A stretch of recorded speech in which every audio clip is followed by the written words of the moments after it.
안녕하세요. 현재 서울에서 두 딸을 키우고 있는 평범한 30대 여성입니다. 요즘 제일 힘든 것은 제게서 떨어지지 않으려 하는 딸들을 두고 출근을 하는 것이에요. 우는 아이들을 억지로 떼어내고 집을 나설 때면 항상 죄책감에 시달리거든요. 이까짓 푼돈 벌자고 엄마 손이 필요한 아이들에게 모질게 구는 것이 아닌가라는 생각이 들기도 하고요. 아이를 낳은 후 힘든 일이 홀몸일 때와는 다르게 걱정거리가 참 많아졌는데요. 그럼에도 저는 다시 예전으로 돌아간다면 또다시 저희 딸들을 낳는 선택을 할 것 같네요. 아이들이 주는 기쁨은 그 어떤 것과 비교할 수 없을 만큼 벅차고 행복하니까요. 하루가 다르게 커가는 아이들을 보니 요즘은 문득문득 엄마 생각을 하곤 합니다.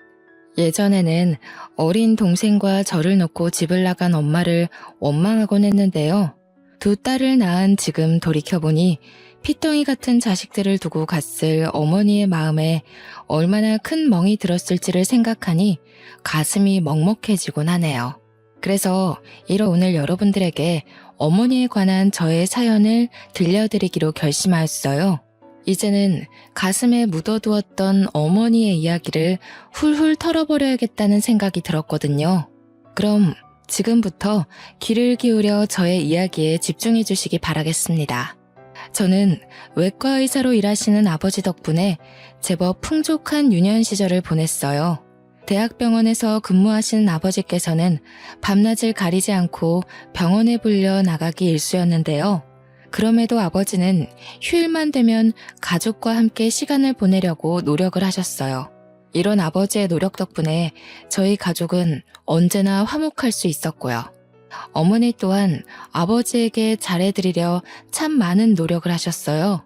해가 닿던 새벽에 돌아오는 아버지가 편히 쉬실 수 있도록 잠자리를 정리해 놓는 것은 물론 밤잠을 줄여가며 아버지의 도시락까지 싸면서 말이에요. 하지만 이런 어머니의 노력을 모르는 주변 사람들은 사모님 자리를 꿰찬 어머니가 불려오라고 말을 하곤 했습니다. 아마 고졸의 간호조무사였던 어머니를 깔보고 무시한 것이겠죠.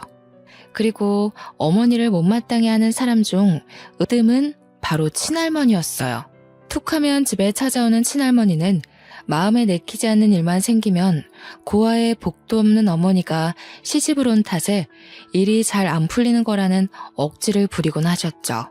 하지만 친할머니에게 아무리 모진 말을 들어도 어머니는 항상 꾹 참으셨네요.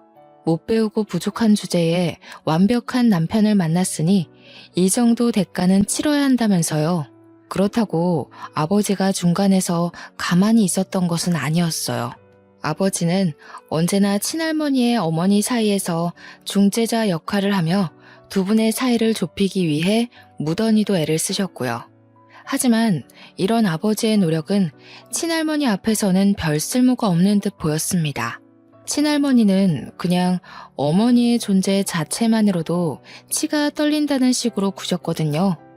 중학교에 올라간 제가 중간고사에서 꼴등에 가까운 점수를 받고 왔을 때는 친할머니께서는 어머니를 탓하셨어요.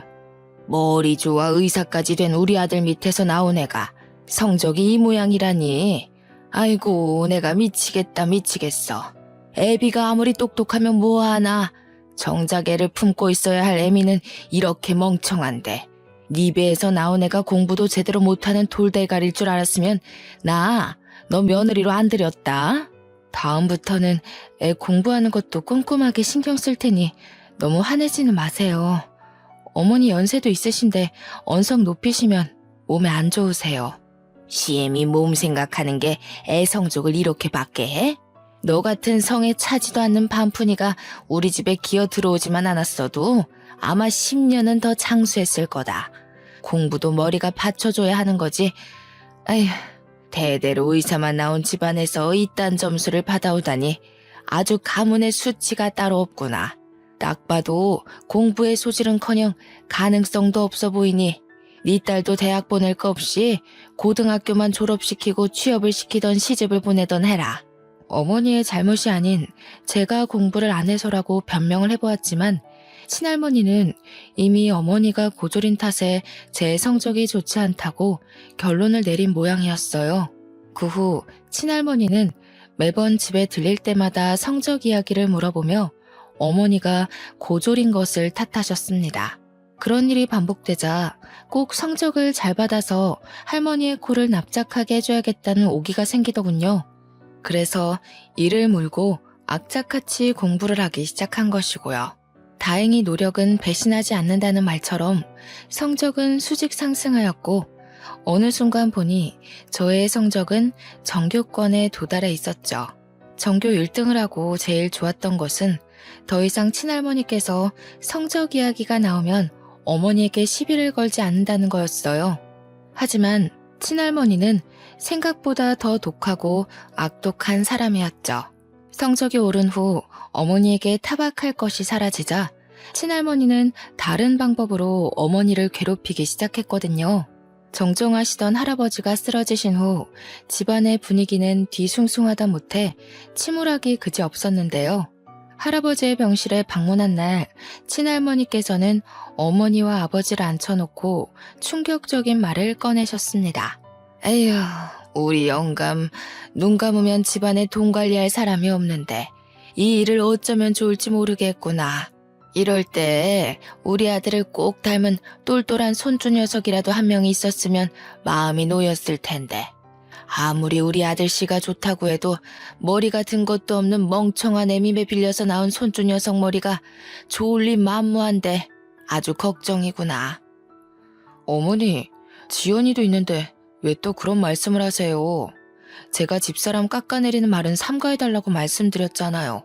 자식 앞에서 이렇게 체면을 깎아내리면 집사람이 뭐가 되겠어요? 아범 너도 배운 것 없이 몰상식한 것하고 결혼해서 예의도 까먹은 게야? 그게 아니면 어떻게 걱정돼서 푸념하는 애미 앞에서 그런 말을 할 수가 있어? 이제 결혼 좀 했다고 고생해서 키워준 애미는 눈에 보이지도 않는다 이거냐? 금이야 오기야 키운 아범, 네가 볼품없는 청껏하고 결혼한 것도 우라통이 터져 죽겠는데 이런 식으로 무시까지 당하고 아무래도 내가 말년복이 없는 모양이다. 어머니가 이 사람 괴롭힌 세월만 자그마치 17년이에요. 지연이 뱃속에 있을 때부터 지금까지 어머니 이 사람 며느리 취급은커녕 옆집 가정부보다도 못하게 대하면서 괴롭히셨다고요. 따지고 보면 어머니가 저 키우시면서 고생한 세월보다 이 사람이 아버지 병수발 들면서 고생한 세월이 더 길지 않나요?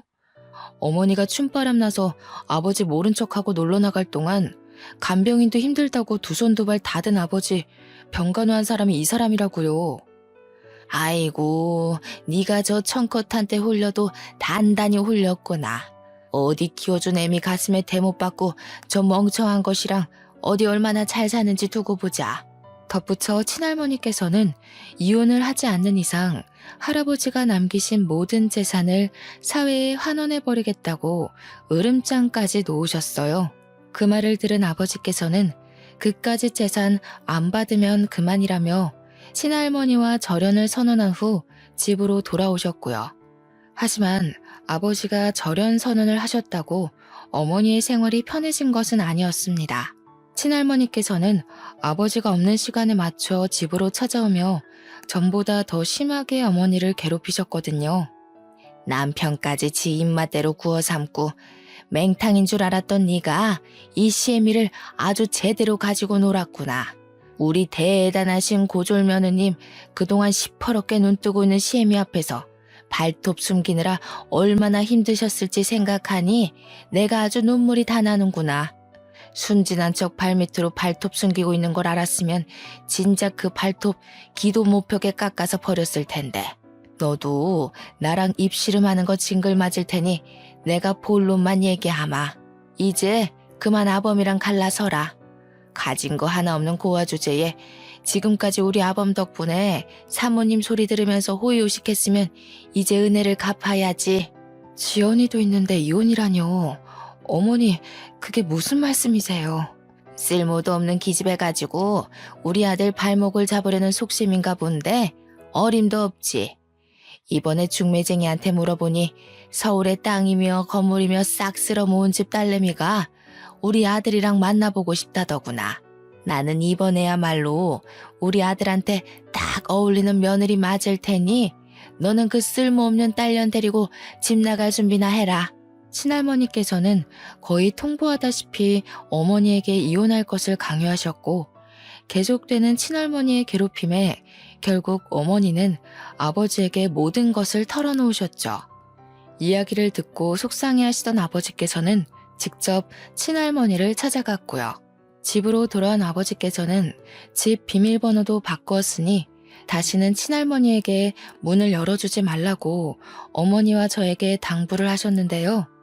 어머니를 위해서 친할머니에게 강경하게 대응하는 아버지의 모습이 새삼 멋있더군요.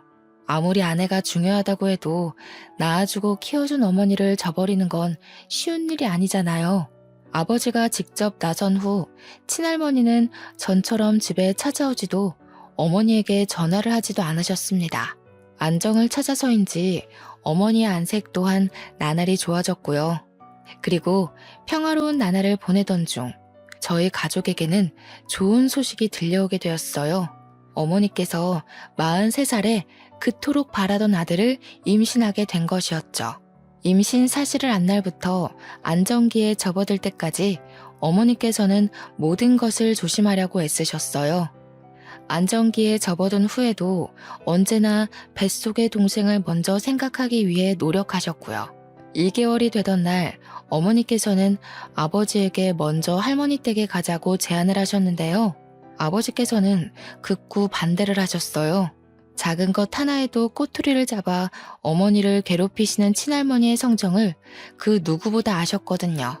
하지만 어머니께서는 아무리 그래도 임신 소식은 알려야 되지 않겠냐며 아버지를 설득하셨습니다. 어머니의 말에 아버지는 못 이기는 척 친할머니에게 임신 소식을 전하게 되었죠. 그토록 바라던 손자를 봐서인지 친할머니께서는 그 전과 달리 조심스러운 태도로 어머니를 대하시더군요. 어머니께서는 40이 넘은 나이에 찾아온 뱃속의 동생을 참 예뻐하셨지만 나이가 있는지라 체력적으로 참 많이 힘들어 하셨어요. 그리고 엎친 데 덮친 격으로 저 또한 대학교로 인해 서울로 가야 하는 상황이라 심적으로 더욱 힘들어 하셨죠. 마음이 여린 어머니께서 말씀을 하지는 않으셨지만 저에게 의지를 많이 하셨거든요. 아무 연고도 없는 서울에 올라온 후 가장 먼저 든 걱정거리는 바로 어머니였네요. 아무리 아버지가 있다고 해도 친할머니께서 다시 어머니를 괴롭혀오면 홀몸도 아닌 어머니께서는 그저 당하고 있을 수밖에 없는 거잖아요. 서울의 광경에 고삐가 풀린 것처럼 놀러 다니는 동기들은 어머니에게 꼬박꼬박 전화를 하는 저에게 괜한 걱정을 한다며 핀잔을 주었는데요. 항상 마음을 무겁게 하던 어머니에 대한 걱정은 어느새 현실로 다가와 있더라고요. 잠을 자려고 누운 늦은 밤, 아버지께서는 진통을 겪고 있던 어머니가 응급실에 갔다며 전화를 하셨습니다. 전화를 받자마자 당장 택시를 잡아 어머니가 계신 산부인과로 향하게 되었고요. 병원에 도착하니 그 앞에는 친할머니만 앉아 있었어요. 친할머니가 말하길 아버지는 갑작스러운 수술이 잡혀 오지 못하셨다고 하더군요. 자리에 앉아서 기다리려고 했지만 어머니에 대한 걱정 때문인지 계속해서 수술실 앞을 서성일 수밖에 없었습니다. 어머니께서는 예정일보다 2달이나 빨리 진통을 겪으셨거든요. 몇 시간이 흘렀을까? 수술실에서 나온 의사는 아무래도 어머니의 상태가 좋지 않아 당장 수술을 해야 할 것 같다는 말을 했는데요. 수술이란 이야기를 듣자 친할머니께서는 무조건 자연분만을 해야 한다며 펄쩍 뛰셨어요. 그 모습을 보자 서러움이 온몸으로 느껴졌습니다. 지금까지 친할머니께서 어머니를 못마땅해 하던 것은 알고 있었지만 어머니의 상태가 좋지 않은 상황에서도 어머니를 신경 쓰지 않을 줄은 몰랐거든요. 의사는 거듭 현재 어머니의 상태를 알리며 수술을 해야 한다고 말했지만 할머니께서는 수술을 할 거면 차라리 애를 낳지 못하게 막아달라며 말도 안 되는 억지를 부리셨어요. 보다 못해 수술이란 말을 꺼내자 할머니는 도끼 눈을 뜬 채 계집애 주제에 초를 친다며 나무라셨는데요. 결국 어머니의 상태를 걱정하던 의사로 인해 어머니는 제왕절개 수술을 할 수 있었죠. 다행스럽게도 어머니와 동생 모두 건강하다고 했는데요. 어머니의 상태를 걱정하던 와중 친할머니께서는 한숨을 내쉬며 아직 회복도 안 된 어머니에게 한 소리를 하기 시작했어요. 나 때는 2박 3일이 걸려도 자연분만을 했는데 너는 어떻게 글러먹은 애가 고작 6시간도 못 버텨서 수술을 하는 거냐? 가뜩이나 머리도 돌대가리면서 애라도 자연분만으로 낳아야 그나마 머리가 평균치는 따라갈 거 아니냐? 할머니는 도대체 어디서 그런 말도 안 되는 이야기를 듣고 와서 저희 엄마를 괴롭히시는 거예요? 할머니 말대로라면 자연분만으로 낳은 애들은 다 서울대에 가 있어야죠. 저희 엄마 수술이 조금만 늦었으면 정말 위급할 뻔했다고요. 할머니한테 엄마 건강 상태는 안중에도 없는 거예요? 저 하나밖에 없는 할미한테 말하는 꼬라지하고는 아주 걱정이구나. 딸년 교육도 개판을 쳐놨는데 아들 교육은 오죽 잘할까. 니년 꼬라지 보니 아무래도 우리 집 장소는 내가 직접 키워야겠다. 할머니는 말도 안 되는 이야기를 하며 어머니를 괴롭혔는데요.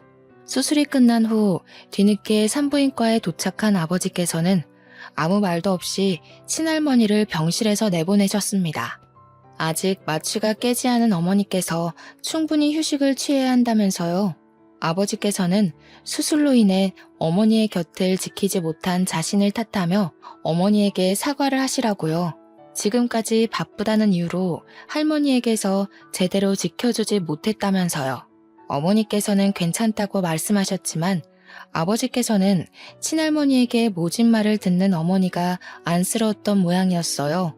신생아실에 있는 동생을 보고 병실로 올라가는 길에 아버지에게 수술실 앞에서 있었던 일을 모두 말씀드렸는데요. 심각한 표정으로 모든 이야기를 듣고 계시던 아버지께서는 그 다음날 바로 대학병원에 사표를 던지고 오시더군요. 그리고 저희 가족들에게 서울로 이사를 갈 거니 준비를 하라는 말을 했죠. 더 이상 친할머니가 어머니를 괴롭히지 못하게 하려는 모양이었어요. 그렇게 저희 가족은 서울에서 새로운 삶을 시작하게 되었네요. 서울로 올라온 후 아버지께서는 개인 병원을 차리게 되셨습니다. 처음에는 장사가 잘 되지 않을까 걱정을 하기도 했지만 대학병원에서 솜씨 좋기로 유명하던 아버지의 실력을 귀동냥한 사람들은 모두 아버지를 찾기 바빴고 더불어 아버지는 과잉 진료 없이 늘 친절하게 환자를 대해주셨기 때문에 아버지의 병원은 한가할 날이 없었죠. 어머니 또한 서울살이에 잘 적응하셨고요. 아마도 친할머니가 없어서인 듯 싶었습니다. 가족이 서울로 올라온 후 친할머니께서는 종종 아버지에게 연락을 하셨어요. 하지만 아버지께서는 친할머니의 전화는커녕 문자도 받지 않으셨습니다. 그러자 친할머니께서는 손녀 취급은커녕 옆집 아이보다도 못하게 대하던 저에게 전화를 하셨죠. 아버지께서는 절대 받지 말라고 하셨지만 제가 전화를 받지 않는다면 친할머니께서는 어머니에게 전화할 가능성이 다분했는걸요. 목소리만 들어도 친할머니께서는 전과는 많이 달라지신 게 느껴졌어요. 아마도 아버지께서 정말 절연을 하고 서울로 올라갈 줄은 몰랐던 모양이었습니다. 친할머니께서는 자신이 정말 많이 반성했다면서 다시 지방으로 돌아오라고 말씀을 하셨는데요.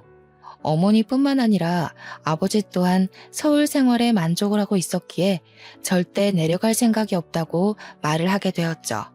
하루가 다르게 커가는 늦둥이 동생의 재롱을 보며 시간을 보내던 중 아버지께서는 한 사람을 집에 데리고 오셨어요. 아버지가 후배라고 소개한 여자의 얼굴을 보는 순간 깜짝 놀라지 않을 수 없었고요. 아버지의 후배는 어머니의 수술을 맡았던 산부인과 의사였거든요. 알고 보니 아버지께서 의사에게 어머니를 봐달라고 부탁을 하신 모양이었어요. 어머니께서는 집으로 놀러온 의사에게 극진히 대접을 하며 그때의 일을 감사하며 인사를 하셨습니다. 의사는 어머니의 호의를 친근하게 받아들였고요. 그 후 의사는 저희 집에 종종 놀러오며 친구가 없는 어머니의 말동무가 되어드리기도 하며 저희 가족과 친근한 관계를 유지해 갔습니다. 의사에게는 참 감사했죠. 아버지나 저나 모두 할 일이 있어 나가는 날이면 동생과 집에 계신 어머니가 적적할 것이 뻔하잖아요. 행복에 차올라 있던 이때는 알지 못했어요. 가족보다도 더 가깝게 지냈던 의사가 가져온 불행이 얼마나 클지 말이에요. 갓난쟁이였던 동생의 첫 돌이 지난 후 가정적이던 아버지는 조금씩 변해가셨어요. 평소 늦어도 8시면 칼같이 집에 들어오시던 아버지의 귀가 시간은 훌쩍 늦어지셨고 옷깃에서는 술 냄새가 풍겨왔거든요. 처음에는 그동안 고생하신 아버지의 단순한 일탈이라고 생각했는데요. 과외 아르바이트로 인해 귀가 시간이 늦어진 날, 우연히 의사에게 안기다시피 집으로 향한 아버지의 모습을 보게 되었죠. 그걸 보니 확신이 들었어요. 아버지가 의사와 바람을 피고 있다는 걸 말이에요. 당장 어머니에게 말하고 싶은 마음이 굴뚝 같았지만 아버지의 바람 사실을 알았다가는 마음이 여린 어머니께서는 그 충격을 감당하지 못할 것이 뻔했어요. 그리고 경고를 하면 가정적인 아버지께서는 분명 어머니의 곁으로 돌아올 거라고 생각을 했는데요. 경고를 드린 이후에도 아버지의 행동에는 변화가 없었네요. 오히려 보란듯이 귀가 시간이 더 늦어지기까지 했는걸요. 그래서 참다 못해 결국 어머니에게 아버지와 의사의 불륜 사실을 털어놓게 된 것이고요. 화를 내거나 울어도 모자랄 판에 어머니께서는 담담한 표정으로 비밀로 묻어두자는 말씀을 하셨어요. 어머니에게는 다른 가족들이 있는 것도 아니니 바람을 피웠다고 이혼을 하거나 친하게 지내던 의사를 벌하고 싶지는 않았던 것이 분명했죠. 하지만 어머니의 그런 착한 마음과는 다르게 저는 절대 아버지의 의사를 용서할 수 없었네요. 의사는 100번 생각해서 넘어간다고 해도 가장 가까운 곳에서 어머니가 얼마나 고생했는지 지켜본 아버지는 어머니를 두고 다른 여자와 바람을 피면 안 되는 거잖아요.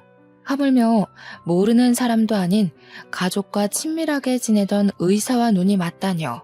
두 사람이 어떤 계기로 눈이 맞았는지는 모르겠지만 절대로 용서할 수 없었어요. 그래서 당장 의사가 일하고 있는 산부인과로 찾아갔죠. 의사를 마주하고 제일 먼저 아버지와의 사이를 추궁했는데요. 의사는 이런 상황을 예상하기라도 한 듯 아버지와 아무 사이도 아니라며 딱 잡아떼더군요. 가정도 있는 남자 끼고 도는 걸 보니 공부는 많이 했어도 도덕관념은 부족하셨나 봐요. 남의 남자 뺏으면 안 된다는 쉬운 일도 몰라서 친하게 지내던 부부 사이 파탄 내는 거 보면요. 다른 사람도 아니고 어떻게 이모가 저희 엄마한테 그럴 수가 있으세요?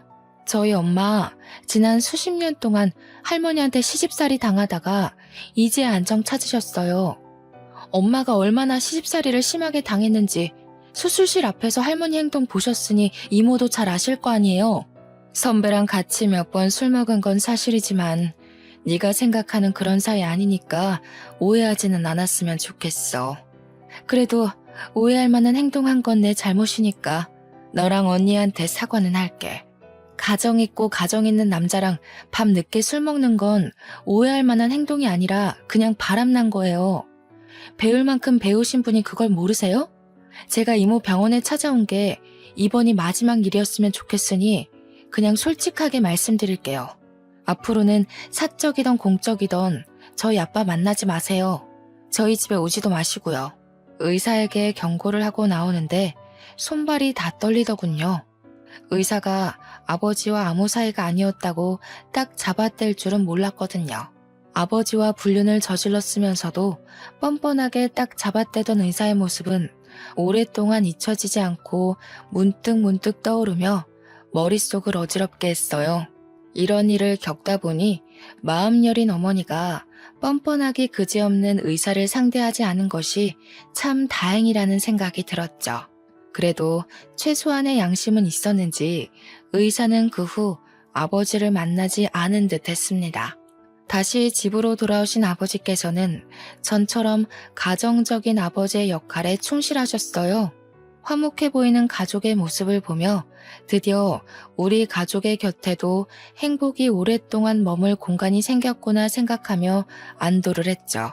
그런데 이 모든 것은 큰 착각이었네요. 아버지와 어머니께서는 정확히 한 달 후 이혼을 하셨거든요. 아버지와 이혼 선언을 한 후 캐리어에 옷가지를 넣는 어머니의 모습은 비현실적일 만큼 믿을 수 없었어요. 모든 것이 다 거짓말 같았죠. 어떻게든 어머니를 잡으려 애썼지만 어머니는 나가기로 마음을 굳힌 사람처럼 확고해 보였어요. 평소 여리고 눈물 많은 어머니와 짐을 싸는 어머니가 동일 인물일까 하는 의구심이 들 정도로 어머니는 그만큼 아버지와 이혼을 해야겠다는 의지를 불태우고 계셨습니다. 아버지에게도 전화를 해 어머니와 이혼을 하지 말라고 애원을 해보았지만 아버지는 어른들의 일이니 끼어들지 말라는 말만 할 뿐이었는걸요. 이혼을 부부의 일이니 끼어들지 말라는 아버지도 아직 옹알이도 제대로 못하는 어린 동생을 두고 떠나려는 어머니도 저는 도저히 이해할 수가 없었어요. 그래서 여행 가방을 가지고 나가려는 어머니의 바지가랑이를 붙잡은 것이고요. 눈물이며 콧물을 있는 대로 쏟으며 어머니를 잡으며 이혼을 하지 않으면 안 되냐고 빌었는데요. 어머니께서는 한숨을 푹 내쉬며 구겨진 바짓단을 정리하시더군요. 한평생 네 할머니한테 시집살이 당한 걸로도 모자라. 늙음하게 애까지 낳아서 키우는 게 어디 쉬운 일인 줄 아니? 네가 보기엔 엄마가 책임감 없이 도망간다고 생각할 수도 있고 어린 네 동생 떼어놓고 나가는 게 이기적이라고 생각할 수도 있겠지만 엄마는 이제 너무 지쳤어. 아빠가 변했듯이 엄마도 그런 거라고 생각해줬으면 좋겠다. 엄마도 이제 편하게 좀 살고 싶어. 어떻게든 어머니가 나가는 것을 막으려 했지만 혼자의 힘으로는 역부족이었습니다. 닫혀가는 현관문 사이로 사라져가는 어머니의 모습을 보자 그동안 혼자서 얼마나 속이 타들어갔기에 갓난쟁이 동생까지 두고 사라지는 걸까라는 생각이 들더군요. 힘들었다는 어머니의 말을 듣고 보니 저는 참 나쁜 딸이었어요. 단순히 친할머니의 시집살이가 사라졌으니 어머니의 인생은 이제 편할 거라며 안일하게 생각했거든요. 어머니가 집을 나선 후 유명하다는 이혼 변호사를 섭외한 할머니 때문에 어머니와 아버지의 이혼은 일사천리로 해결이 되었어요. 두 분이 헤어진 후에야 알겠더라고요. 어머니의 존재가 얼마나 소중했는지 말이에요. 어머니가 없는 집은 전과는 비교도 할 수 없을 정도로 썰렁했어요. 훈훈한 기운이 없는 집에서 제일 걱정이 되는 것은 동생이었죠. 가족 중에서 어머니의 빈자리를 제일 많이 느끼는 것은 아직 어린 동생일 게 뻔했으니까요. 동생은 어머니의 빈자리를 아는 것처럼 시도 때도 없이 울음을 터뜨렸어요. 전문적인 육아 도우미들이 혀를 내두를 정도로 동생은 시도 때도 없이 보채고 칭얼거렸고요. 어머니의 빈자리를 그리워하는 동생 때문인지 아버지께서는 재혼을 서두르셨는데요. 그 상대가 참 기가 막혔네요. 상대는 다름 아닌 어머니와 아버지를 이혼시킨 장본인인 의사였거든요. 두 사람의 재혼을 막기 위해 의사의 산부인과로 찾아가 행패를 부리고 아버지를 찾아가 따지기도 해보았지만 소용없었어요. 결국 그토록 증오하던 의사는 새어머니가 되었죠. 새어머니의 집안은 대대로 의사로 일을 했기에 친할머니는 그 어느 때보다 기뻐하며 새어머니를 맞이했습니다. 집으로 들어온 후 새어머니는 다니던 병원에 휴직 신청까지 하며 동생을 돌보는 데 전념했어요. 새어머니의 노력 덕분에 동생 점점 안정을 찾아갔고요. 그런데 새어머니가 가정에 충실하도록 어머니를 밀어내고 본처 자리를 차지한 새어머니가 참 미워졌네요. 주변 사람들이 말하길 아무리 고통스러운 현실도 시간이 지나면 잊혀진다고 했는데요. 어째서인지 새어머니에 대한 미움은 아무리 많은 시간이 지나도 지워지지 않더군요. 초등학교에 들어간 동생은 새어머니를 친어머니처럼 따르며 살았죠. 그런 동생의 모습을 보자 어머니가 그리워 견딜 수가 없었고요. 아버지와 이혼을 한 후 해외로 나간 어머니께서는 가끔 편지만 보내올 뿐 한 번도 동생과 저를 만나러 오지도 않았거든요. 휴대폰 번호를 알려달라고 말을 해도 어머니께서는 무슨 영문인지 절대 알려주지 않으셨어요. 그래서 수십 년 동안 어머니의 목소리를 들을 수 없었고요. 어머니께서는 아무리 애원을 해도 자신의 번호를 절대 알려주지 않으셨기에 하는 수 없이 아버지에게 물어보게 되었죠. 그런데 아버지는 그 뒤로 어머니와 연락한 적이 한 번도 없다며 딱 잘라 어머니의 번호를 모른다고 말씀하셨습니다. 가깝게 지내던 지인들이라도 있으면 좋았겠지만 어머니에게 가까운 사람이란 가족밖에 없었는걸요. 그렇기에 어머니를 찾기 위해서는 흥신소를 찾아갈 수밖에 없었네요. 흥신소만 간다면 어머니를 찾는 것은 시간 문제라고 생각을 했는데요. 실상은 그게 아니더군요. 흥신소의 직원이 말하길 아무리 다 뒤져보았지만 어머니의 번호는커녕 어느 나라에 가 있는지조차 찾을 수 없다고 말을 했거든요. 그 말을 듣자 왈칵 눈물부터 쏟아졌습니다. 그리고 처음으로 어머니가 참 원망스럽게 느껴졌고요. 그 전까지는 어머니가 겪으셨던 힘든 일들을 알았기에 이해하려고 했었지만 아무리 그래도 세상에 하나밖에 없는 딸에게 얼굴 한 번을 안 보여주다니요. 어머니가 너무 심하다고 생각을 했죠. 그 전까지는 혹여라도 어머니가 저희 남매를 보러 잠깐 집 근처를 서성이지 않을까란 생각에 집에 남아 있었는데요. 이제는 그럴 필요가 전혀 없더라고요. 그래서 꾸역꾸역 버티고 있던 집을 나오기로 결심을 한 것이죠. 독립을 하겠다는 결심이 서고 나니 그동안 새어머니와 어떻게 매일 얼굴을 부딪히며 살았는지 의문이 들 정도로 새어머니와 같은 공간에 있는 것만으로도 숨이 턱턱 막히더군요. 이미 지나간 시간을 돌릴 수도 이미 끝난 인연을 붙잡을 수도 없기에 새어머니와 완만한 관계를 유지하려고 했지만 통 마음대로 되지 않았는걸요. 아무리 현재 동생과 아버지에게 잘한다고 한들 새어머니가 가정을 깨뜨린 내연녀라는 사실은 변함이 없는 거잖아요. 그래서 술을 진탕 마신 날 새어머니에게 행패를 부리게 된 것이고요. 당신만 아니었으면 우리 엄마가 피덩이 같은 동생을 버리고 다른 나라로 갈 일도 없었을 텐데 아무리 용서를 하고 잘 지내보려고 해도 나는 잘 살고 있던 우리 가정을 깨뜨린 당신을 용서할 수가 없어. 전생에 내가 당신이랑 무슨 악연이길래 우리 가족 뿔뿔이 흩어지게 한 것도 모자라서 우리 엄마 자리까지 꿰차고 앉아서 나를 괴롭히냐고. 아무리 동생한테 잘해준다고 해도 어디 당신이 본처가 될 것 같아? 천만에. 당신은 죽을 때까지 엄마 자리 뺏어서 아빠 옆자리 차지한 내연녀에 불과하다고. 알아? 먼저 남의 남자 뺏어간 사람이 누군데 지금 잘 알지도 못하면서 행패야? 적반하장으로 성을 내는 새어머니를 보니 기가 차서 술이 다 깰 정도였습니다. 아무리 현재 아버지와 동생에게 잘한다고 한들 가정을 파탄낸 내연녀라는 사실은 변하지 않는 거잖아요. 자신의 잘못은 땅바닥에 고이 묻어둔 채 본처 행세를 하는 새어머니를 보니 역시 사람의 본성은 아무리 시간이 지나도 변하지 않는다는 사실을 다시 한번 깨닫게 되었네요. 그런데 집을 나가려는 순간 새어머니는 지금까지 한 번도 들어본 적 없는 말도 안 되는 이야기를 하기 시작했어요. 아버지와 자신이 먼저 만나기 시작했다는 말을요. 새어머니와 아버지는 같은 학교의 선후배 사이로 과에서도 유명한 연인 사이였다고 했습니다. 대학 시절 내내 서로를 바라보던 아버지와 새어머니는 당연히 결혼까지 생각을 했고요.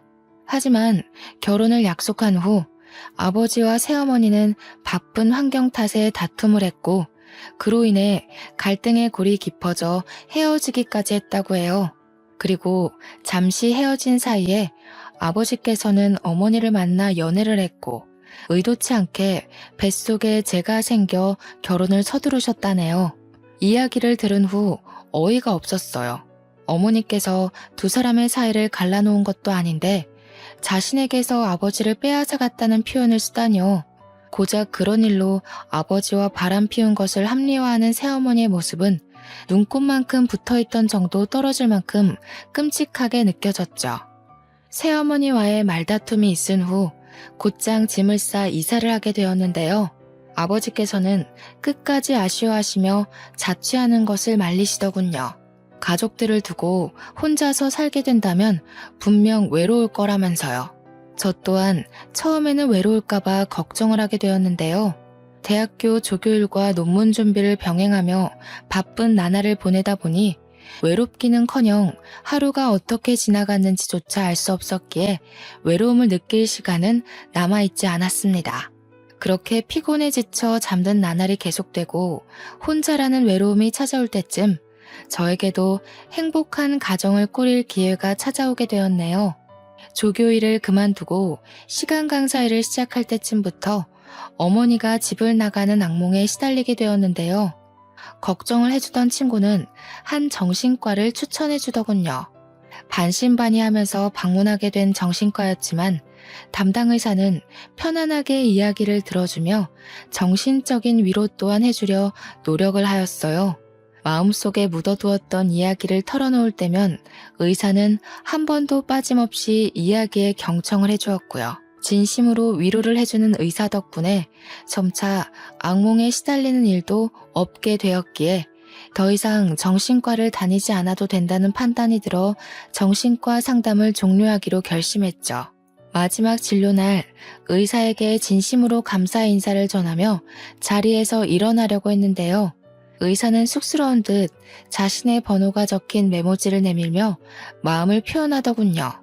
저 또한 의사에게 호감이 있는 상태였기에 저희는 차츰차츰 서로에게 알아가기 위해 많은 시간을 같이 보내게 되었습니다. 그리고 만난 지 1년이 지난 후 이 사람과 함께라면 인생이 행복할 거라는 확신이 들어 결혼을 결심하게 된 것이고요. 아버지께서는 호감형의 예의까지 바른 의사를 참 마음에 들어 하셨어요. 당장이라도 결혼식을 올리라고 하실 만큼이요. 하지만 문제는 의사 쪽 가족들과 상견례를 하는 자리에서 일어나게 되었네요. 상견례 자리에 들어선 순간부터 의사의 어머니는 저희 가족에게 적대감을 드러내셨어요. 우리 아들한테 이야기 듣기로는 재혼 가정이라고 하던데 전부인과는 사별하신 후 지금의 아내분을 만나신 건가요? 아유, 첫 만남에서 이런 질문 무례하다는 건 나도 잘 알고 있기는 하지만 그래도 어쩌다 보면 평생 같이 봐야 하는 사이가 될지도 모르는데 이런 호구조사는 확실하게 짚고 넘어가는 게 좋잖아요. 모두 가족이 되는 가정에서 자연스럽게 생기는 궁금증이라 생각하고 편하게 답해 주시면 좋겠네요. 사부인 마음 충분히 이해합니다. 아무렴 집안에 새로운 사람을 들이는 일인데 숨기는 게 없어야죠. 전부인과는 사별이 아닌 성격 차이로 헤어진 후 지금의 아내를 만나 이렇게 살고 있습니다. 아, 그래요? 에휴, 우리 아들 말로는 우리 새아가가 가정교육을 착실하게 받아서 어른 섬길 줄도 알고 예의도 바르다고 하던데 그럼 그건 이혼하신 전부인께서 교육을 아주 잘 시켜서 그런 건가 보네요? 새아가가 재혼가정이란 이야기를 들었을 때는 솔직히 거부감이 컸거든요. 아무리 가정이 화목하다고 한들 재혼가정에서 자란 아이랑 재부모 밑에서 사랑받고 자란 아이랑은 천지 차이잖아요. 뭐가 됐든 근본이 중요하기도 하고. 웃는 낯을 띠기는 했지만 의사의 어머니께서는 재혼한 저희 집안을 헐뜯는 말을 하며 분위기를 싸하게 하셨어요. 아버지께서는 혹여 하나뿐인 딸이 예비 시부모에게 트집이라도 잡힐까 어떻게든 분위기를 띄워보려고 했지만 솔직히 기분이 좋지는 않더군요. 지금까지 그 누구보다 열심히 살았다고 생각했었는데 재혼 가정이라는 사실 때문에 그동안 쌓아 올렸던 모든 노력이 다 무너지는 것 같은 기분이었거든요. 상견례가 끝난 후 새어머니께서는 넌지시 이 결혼을 하지 않으면 안 되겠냐 물어보셨어요. 결혼을 하면 너무 고생을 할 것 같다면서요. 이야기 한번 해본 적 없는 서먹한 사이에 이런 이야기를 한다는 것부터 예비 신랑의 어머니가 얼마나 성격이 안 좋은지를 알려주었지만 그럼에도 결혼을 포기할 수는 없었네요. 예비 신랑이 아니라면 진심을 담은 사랑을 베풀어주는 남자를 만나지 못할 것 같았거든요. 결혼 준비하는 과정에서도 새어머니는 몇 번이나 결혼을 다시 생각해보라며 권유하셨지만 이미 마음속에는 신랑과 결혼해야 한다는 생각이 가득 찼기에 새어머니의 제안을 거절했죠. 그 후로는 새어머니도 포기하셨는지 결혼 준비를 하는 과정을 옆에서 지켜보셨고 저는 우여곡절 끝에 의사와 결혼식을 올리게 되었네요. 사랑하는 사람과 올리는 결혼식은 설레고 기쁠 줄 알았지만 막상 결혼을 앞둔 신부가 되어보니 설레기는커녕 시작도 안 하는 결혼식이 빨리 끝났으면 좋겠다는 생각만 들게 되었네요. 꼭두 새벽부터 일어나 두꺼운 화장을 하고 무거울 만큼 불편한 드레스를 입고 몇 시간씩 웃는 표정을 짓는 것은 쉬운 일이 아니었거든요. 졸음이 쏟아지는 것을 참으며 결혼식에 와준 하객들에게 억지 웃음을 지을 때였어요. 식장에 들어가기 10분도 남지 않은 상황에서 결혼식과 전혀 어울리지 않는 초라한 행색의 중년 여성이 신부 대기실로 들어오더군요. 내 친어머니의 이름을 말한 여자는 어머니와 같은 고아원 출신으로 현재는 어머니의 병수발을 들고 있다는 말을 했습니다. 얼토당토하지 않은 이야기라고 생각을 했어요. 정말 어머니께서 위독하셔서 병원에 계신다면 흥신소 직원들이 어머니를 못 찾았을 리가 없잖아요. 여자에게 의심의 눈초리를 보낼 때였습니다. 신부 대기실에 들어온 새어머니께서는 초라한 행색의 여자를 발견하고서는 불같이 화를 내며 윽박을 지르셨어요. 당신, 여기가 어디라고 함부로 찾아와요. 내가 분명히 말했잖아요. 무슨 일이 있어도 애들 앞에는 절대 나타나지 말라고. 만날 때마다 누누이 한 말인데 그 쉬운 걸 잊어버린 거예요? 약속이 아무리 중요하다고 한들 사람 목숨보다 중요한 건 아니잖아요. 언니 상태가 더 심각해졌어요. 이러다가는 정말 정신줄 놓기 일보 직전이라고요. 놀랍게도 새어머니와 아주머니는 서로 아는 사이인 듯 싶었죠. 더 소름인 것은 새어머니와 아주머니는 딸인 저조차 모르던 어머니의 행방을 알고 있는 듯 했다는 것이었어요. 엄마가 정신줄을 놓기 직전이라뇨? 엄마는 아버지가 보내주신 위자료로 여행 중인 거 아니었나요? 입만 다물고 있지 말고 제발 아무 말이라도 해보세요. 숨길 수 있을 때까지는 숨기고 싶었는데 그동안 내가 얼마나 엄마를 찾으러 다녔는지 뻔히 알면서 어떻게 이렇게 잔인할 수가 있으세요? 자식이랑 부모 간의 연을 끊어놓을 만큼 아버지 옆 본처 자리가 그렇게 탐나셨어요? 그래, 네 말대로 남의 남자 뺏어서 산 내가 죄인이지. 그래도 속죄하는 마음으로 네 엄마 뜻을 따라주고 싶었는데 끝까지 숨길 배짱이 없는 걸 보니 나는 아무래도 너네 엄마한테 속죄하긴 글러버린 것 같구나. 입을 꾹 다물고 있던 새어머니는 힘겹게 어머니에 대한 이야기를 털어놓기 시작했습니다. 또 버리고 외국에서 남은 여생을 즐기고 있다고 철석같이 믿었던 어머니는 현재 치매에 걸려 요양병원에 계신 상태라고 했는데요. 치매라는 말을 듣는 순간 누군가에게 얻어맞은 듯 뒤통수에 쎄한 충격이 느껴지더군요. 같이 지낼 때만 해도 멀쩡하던 어머니께서 치매라뇨. 믿을 수도 믿고 싶지도 않았습니다. 자주 깜빡하시던 어머니께서는 단순한 건망증이겠거니 하면서 넘어가던 차에 건강검진을 받게 되었는데요. 검사 결과는 너무나 황당하게도 치매였다고 해요. 검사 결과를 받았을 때는 아직 치매가 초기 단계에 불과했지만 자식들에게 기억을 잃어가는 모습을 보이고 싶지 않았던 어머니께서는 아버지에게 자신의 상태를 알리며 이혼할 것을 권유하셨다네요. 새어머니에게 아버지와 재혼 후 저희를 맡아서 키워줄 것을 부탁까지 하면서요. 모든 사실을 알고 나자 그동안 새어머니를 내연녀라 오해하고 미워하던 것이 떠올라 견딜 수 없을 만큼 괴로워 오열을 할 수밖에 없었네요. 새어머니께서는 어머니와의 약속을 지키기 위해 내연녀라는 오명을 쓰고도 피덩이 같던 동생까지 자신의 자식처럼 잘 키워주신 거잖아요. 죄송해요. 난 그런 줄도 모르고 지금까지 미워하기만 하고 뭐라고 사과를 드려야 할지, 그동안 저 때문에 힘드셨을 시간을 어떻게 보상해드려야 할지 너무 죄송해요. 아니야. 나야말로 너랑 현우한테 미안하지. 언니가 나한테 직접 재혼 이야기를 꺼낸 건 이미 내가 선배를 좋아한다는 걸 알았을 테니까. 나야말로 정말 미안하다, 아가. 그렇게 모든 진실을 알게 된 후 새어머니와 저는 서로를 끌어안으며 오열할 수밖에 없었습니다. 화장이 다 지워질 정도로 눈물을 쏟았지만 화장이 무너진 것은 아무런 상관이 없었어요. 수십 년 동안 가슴에 묻어두었던 응어리를 다 풀어버렸으니까요. 결혼식이 끝난 후 남편에게 모든 것을 솔직하게 말을 했는데요.